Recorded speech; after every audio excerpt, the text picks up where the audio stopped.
सुनो चंदा मामा केहू पुराई कितना मांग हो।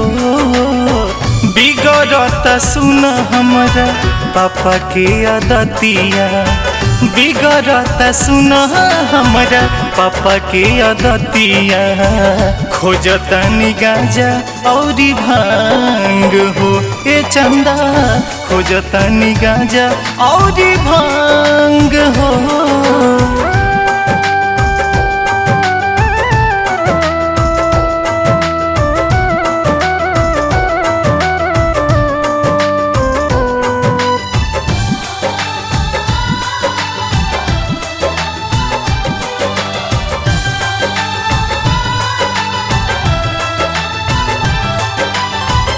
भस्मी रमा के अपना पूरा बदनिया, भूत बैताल संगे गजबे कहानिया।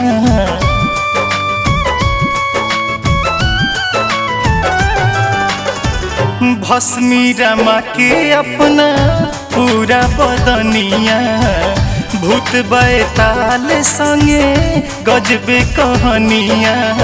माता पार्वती यही टेंशन में बारी, माता पार्वती यही टेंशन में बारी। कैसे सुधारी है समांग हो। बिगड़ता सुन हमरा पापा के आदतिया, बिगड़ता सुन हमरा पापा के आदतिया। खोजतनी गांजा औरी भांग हो ए चंदा, खोजतनी गांजा औरी भांग हो।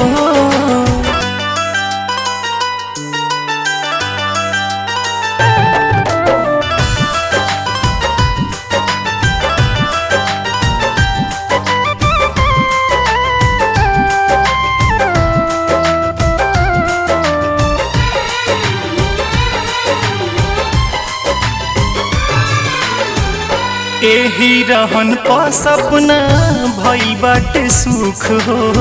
सब कुछ रहते तबो काटल जाता दुख हो।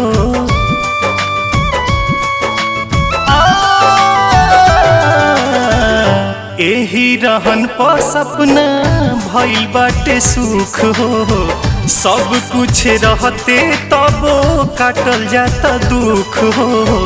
अनवा पमनवा कबो दिले नहीं पापा जी, अनवा पमनवा कबो दिले नहीं पापा जी। भांगे चाही रोजे भरे झांग हो। बिगड़ता सुन हमरा पापा के आदतिया, बिगड़ता सुन हमरा पापा के आदतिया। खोजतनी गांजा औरी भांग हो ए चंदा, खोजतनी गांजा औरी भांग हो।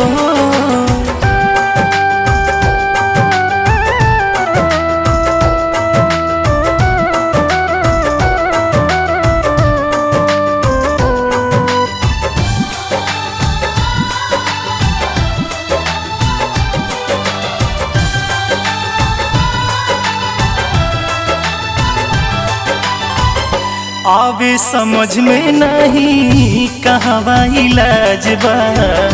पवन बिहारी आइल आदित्य राज बा।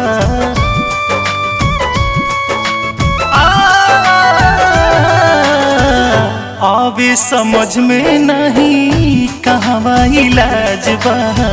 पवन बिहारी संगे आइल आदित्य राज बा। 5 मिनट देर होला धतूरा ले आवे में, 5 मिनट देर होला धतूरा ले आवे में। हर के लगला सारा अंग हो। बिगड़ता सुन हमरा पापा के आदतिया, बिगड़ता सुन हमरा पापा के आदतिया। खोजतनी गांजा औरी भांग हो ए चंदा, खोजतनी गांजा औरी भांग हो।